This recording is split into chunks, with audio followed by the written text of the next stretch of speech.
Nos acompaña el pastor, el sociólogo también, Eliezer Ronda, y viene siempre trayéndonos esos ángulos, ya sea de la sociedad, ya sea de esas cosas que suceden en nuestro acontecer local e internacional.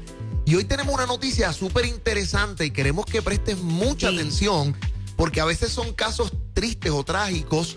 Pero ¿qué podemos aprender de todo eso desde la perspectiva de la fe y de la ciencia sociológica? Ahí está nuestro amigo Eliezer Ronda. Buenas tardes, Eliezer. Buenas tardes, Edwin. Buenas tardes a Lourdes y a Yarira, que siempre es bueno estar aquí los jueves. Bienvenido. Cuando podemos compartir y siempre tener este rato para intercambiar puntos de vista desde la perspectiva de los asuntos que ocurren en la vida de la iglesia o en la vida de la sociedad y cómo, qué perspectiva cristiana desde un ángulo sociológico o pastoral también podemos tener sobre eventos que naturalmente ocurren alrededor del mundo. Y hace varias semanas hubo uno de los temas que estuvo sucediendo y que fue cubierto bastante por los medios internacionales de este joven misionero de unos 20 y pico de años, que había estado norteamericano, de unas raíces asiáticas, que su pasión por el campo de las misiones se había desarrollado a tal manera que había estado participando de la India por mucho tiempo, pero siempre le interesó por varios años una comunidad que está situada en una isla, en esas costas, en esos mares cerca de la India, pero que son unas comunidades primitivas, déjame decirlo respetuosamente, unas comunidades aisladas de nativos, ¿verdad? Para que no se escuche como despectivo el concepto primitivo, ¿verdad? Para personas que nos escuchan. Y que de hecho son protegidos por el Estado de la India, donde precisamente no se permite la visita de personas extranjeras, dado a que ellos han tenido un comportamiento excluyente, exclusivo entre ellos, preocupante, donde se entiende que la visita de otra persona pudiera ser peligrosa para su estado de salud, debido a que pues no poseen todas las vacunas o los medicamentos, así que los anticuerpos se pueden ver afectados con las condiciones de los visitantes que puedan tener. Fíjate, Eliezer, a mí me llamó mucho la atención ese aspecto, ¿verdad? Porque siempre uno piensa, pues mira, es simplemente la protección para otros por su agresividad. Pero lo que ellos, lo que se está gestionando, ¿verdad? Lo que una de las cosas que señalaban dentro del artículo era esto, que la presencia entonces de la gente no solamente no es solo el riesgo de la amenaza a la salud de la persona, sino a la salud de la población que allí está, que al no estar, ¿verdad?, vinculado, protegido con, ¿verdad? Con esa profilaxis que se sigue de vacunas, anticuerpos, podría ser entonces una tragedia, hasta una desgracia para la gente que ahí está. Y obviamente, pues esto siempre es un tema, ¿verdad? El tema de la salud pues genera mucha reacción de parte de nosotros, y sobre todas las cosas cuando nosotros estamos involucrados en el tema de las misiones que tanto nosotros nos apasiona. Yo creo que si hoy nosotros estamos aquí predicando el evangelio es porque precisamente somos el resultado del esfuerzo misionero que de alguna manera llegó mucho tiempo antes de nosotros, y que pues nosotros somos el resultado de ese testimonio de esas personas que estuvieron compartiendo el mensaje del evangelio con cada uno de nosotros, y sin lugar a dudas pues tiene todo este espacio y todo este aspecto que nos alcanza a nosotros. Ahora, la pregunta que naturalmente nos podemos hacer nosotros es precisamente en qué consiste la misión, qué es la misión, qué no es la misión, y hasta qué punto uno debe desarrollar un acercamiento de evangelización prudente y responsable entre todas estas cosas. Para que nosotros podamos comprender en perspectiva lo que ocurrió, este joven decide buscar a unos pescadores de la zona, se monta con ellos una embarcación, los convence, porque el acceso a esa isla es en contra de la ley. De la ley. Y pues aparentemente había intentado, según algunos reportes de la prensa, había intentado entrar unos días antes, lo recibieron con lanzas. Aparentemente una de esas lanzas llega a alguna de sus propiedades. Algunos dicen que inclusive alcanzó una de las Biblias que él tenía. Él decide regresar, decide entonces retornar una vez más con un aspecto de la evangelización, convenciendo una vez a estos pescadores, sabiendo que ya esto es una actividad totalmente ilegal ante el Estado de la India. Y pues lastimosamente en esta ocasión, pues entonces una de las lanzas lo alcanza, y los pescadores que pudieron notar cuando los habitantes de esta isla arrastran su cuerpo a la costa, donde en efecto pues daba la impresión que había sido asesinado. Y en esas pasadas semanas, pues obviamente una de las situaciones es que la familia no podía recuperar el cadáver porque precisamente el acceso a esta isla no se permitía, y los pescadores fueron arrestados y fueron apresados por las autoridades de la zona, porque precisamente estaba prohibido el llegar a ese lugar pues como lo hicieron estas personas que intentaron de alguna forma tener una especie de acercamiento a lo que estaba ocurriendo. Y este joven insistió. O sea, que primero él fue y se enfrentó al peligro, pero insistió en ir nuevamente. Iba con la noticia dice si iba, con estos pescadores o había un grupo incluido en la misión. Obviamente él es parte de un grupo misionero, llevaba un tiempo en la India, obviamente no tenía visa de trabajo en la India, sino que tiene una visa de turista.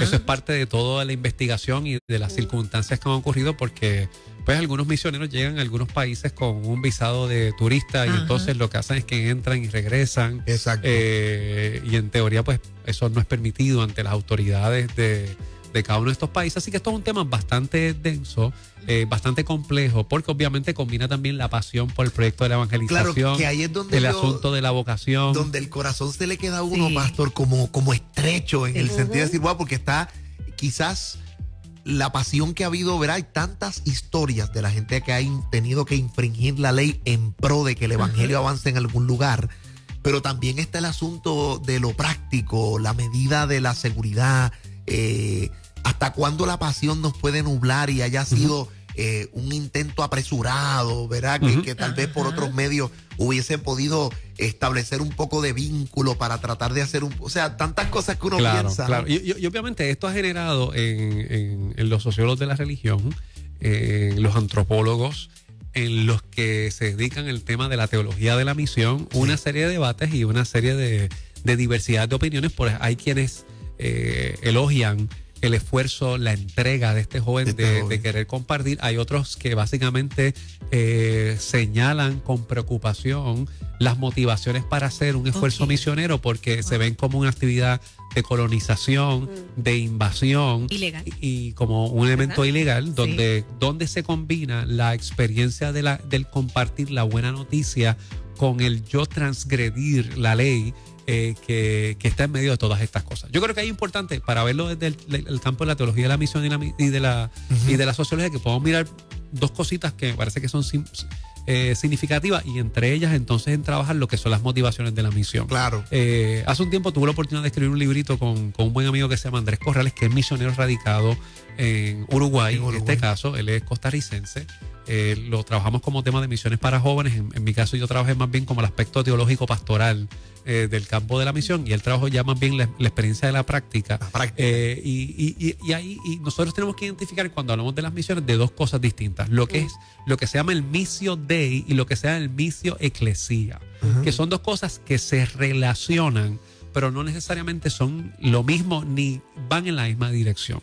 Cuando nosotros hablamos acerca de qué es el missio Dei, es que nosotros queremos cumplir lo que es la misión de Dios. Es decir, que nosotros apuntamos a lo que nosotros entendemos, de lo que Dios está a favor. Y obviamente señalamos de lo que Dios está en contra.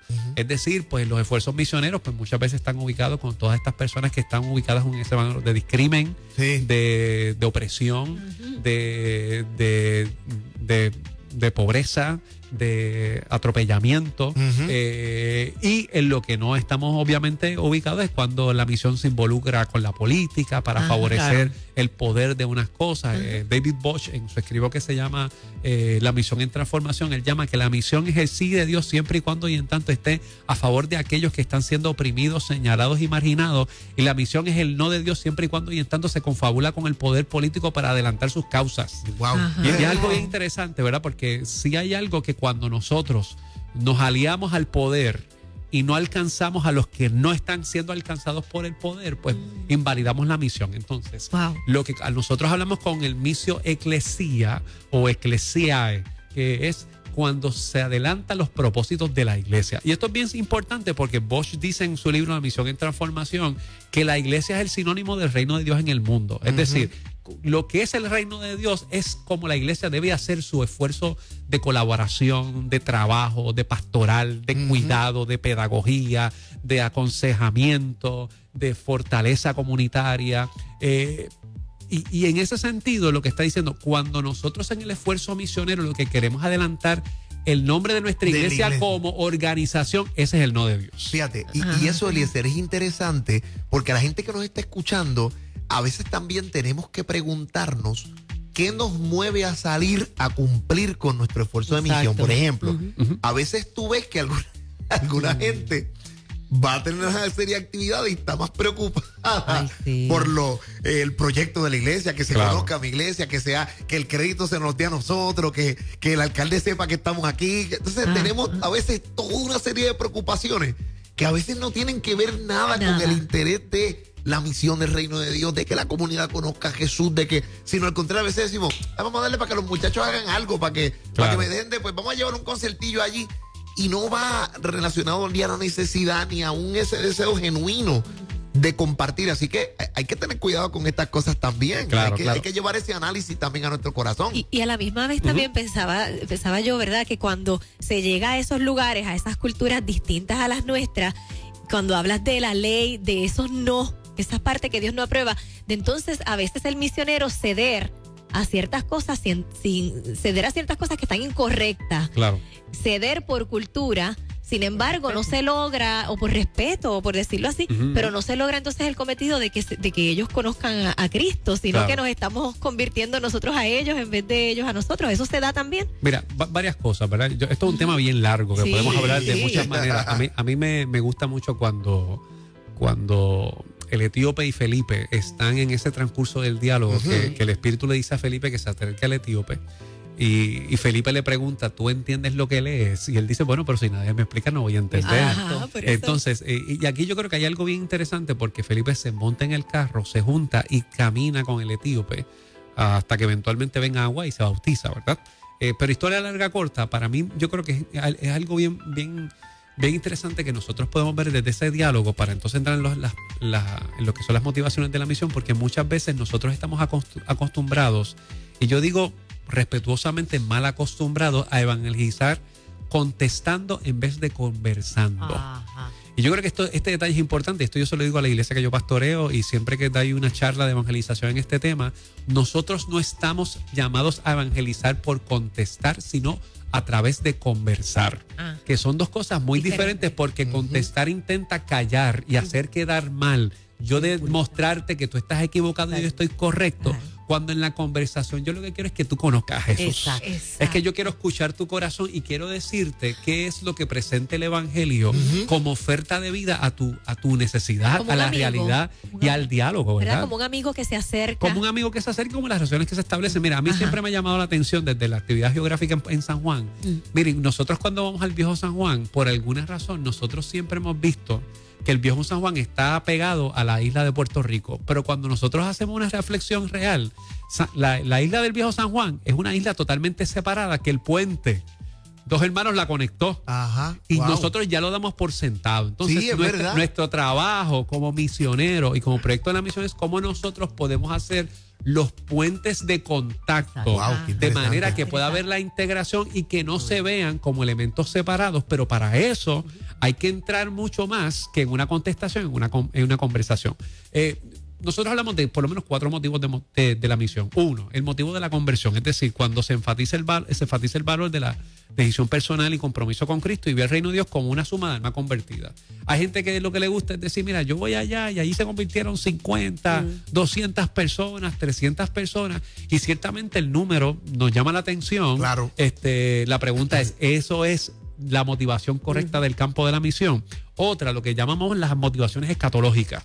Es decir, cuando se presenta el reino de Dios como algo que ocurre en el futuro y a través de la evangelización o la proclamación del mensaje adelantamos la venida de Cristo.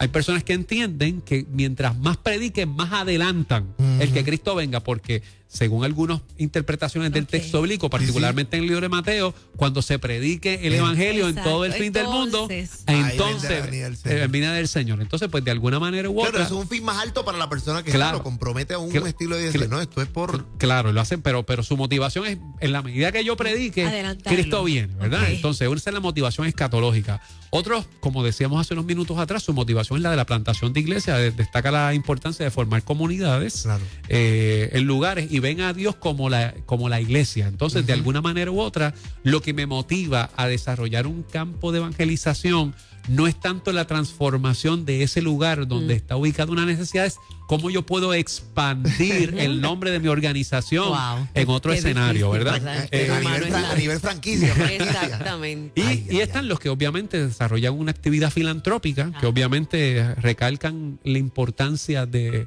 la justicia social en otros lugares. Las obras como un elemento de desarrollar su esfuerzo de misión. Fíjate, y todas estas cosas son buenas, claro, en sí mismo. El problema son los peligros de, por ejemplo, la filantropía, pero sin la conexión a la comunicación de Cristo. Hacemos buenas obras, pero no le hablamos Cristo a nadie. El asunto del crecimiento de la iglesia a montón por chavo. Pero entonces literalmente no es ya la gente que está ahí, sino que mi nombre crezca, ¿no? El asunto escatológico. Y envolvernos en todo ese ejercicio. Y no encargarnos del cuidado pastoral de las personas, que es tan importante. Que lo que quiero es y obviamente en el asunto de la conversión, como simplemente y llanamente llenar un lugar, pero no involucrarnos en el proceso transformador de esos escenarios comunitarios que son importantes. Yo creo que obviamente aquí el esfuerzo entre lo que ocurrió con este caballero que se llama John Chau, que falleció hace apenas 2 semanas atrás, y leí un artículo esta semana donde decía, ¿qué podemos aprender de John Chau? Podemos hablar del tema de las misiones. Yo creo que el tema de las misiones es un tema que algunos lo apuntan con bombos y platillos como logros que tiene la iglesia, pero no como convicciones fundamentales de lo que es importante la tarea del proyecto pastoral, del proyecto de la iglesia. Yo soy pastor de una iglesia, por lo tanto la plantación de iglesias es significativa, porque yo estoy pastoreando porque alguien plantó. Y obviamente pues yo debo reconocer que gracias a Dios me monto sobre los zapatos de personas que hicieron un trabajo extraordinario, y lo que yo he hecho en el ministerio, lo que nosotros estamos haciendo aquí en Nueva Vida, que bendice la iglesia en Puerto Rico, es porque hubo alguien que visionó el proyecto de la evangelización. Lo que nosotros, yo creo que es importante que pongamos en perspectiva, y los grupos misioneros que se reúnen, inclusive los grupos que recibimos, porque obviamente después del huracán María todavía seguimos recibiendo una cantidad de voluntarios, particularmente de Norteamérica, que grupos de jóvenes que quieren hacer un tipo de trabajo comunitario.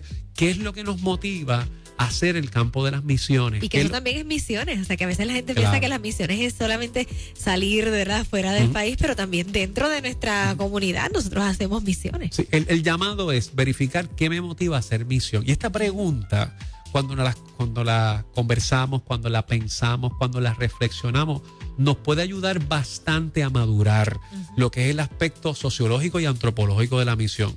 Lo que sí nosotros tenemos que decir categóricamente es que la misión no puede ser eclesiocéntrica, tiene que ser teocéntrica. Dios tiene que ser el centro de la misión. Y si ciertamente nosotros entendemos que la iglesia es el cuerpo de Cristo, y que a través de la iglesia del cuerpo de Cristo se adelanta el proyecto de la misión, no hay tal cosa como que lleguemos nosotros a un lugar sin que Dios no haya estado allí presente antes que nosotros. Cuando nosotros vamos a un lugar, nosotros tenemos que partir de la premisa que ya Dios está allí, y lo que nosotros vamos a hacer es lo que dijo el apóstol Pablo cuando estaba allá en Atenas, y que le enseñó a los atenienses a hablarles de aquel altar que tenían del Dios no conocido, y conversar desde los aspectos de la cultura, desde los diálogos, pero obviamente ya ha habido una relación, ha habido una expresión donde Pablo ha estado escuchando sus realidades por mucho tiempo y puede conversar desde la cultura, desde las realidades, desde las circunstancias que tienen presente el proyecto de lo que es el evangelio, porque a fin de cuentas el proyecto de la misión no termina con la decisión por Cristo. El proyecto de la misión inicia con aquella decisión, pero requiere que haya un proceso totalmente de cuidado, de acompañamiento, de trabajo, de esfuerzo de transformación comunitaria, y que pueda haber un esfuerzo completo, maduro, donde las personas puedan abrazar la fe de una perspectiva que realmente conozcan al Cristo no del culto, sino al Cristo de la relación con el ser humano, al Cristo que salva.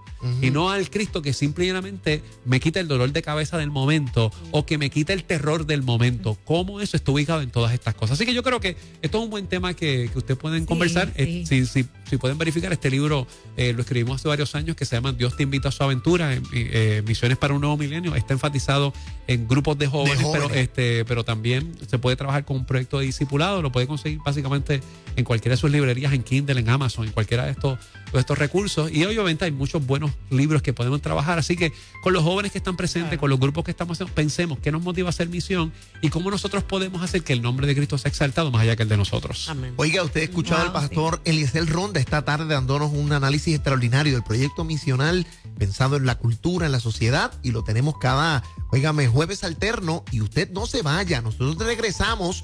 Hay una situación que queremos conversar de algo que se ha convertido en Puerto Rico en una tortura. Así es. ¿De qué será? Quédese con nosotros, ya regresamos.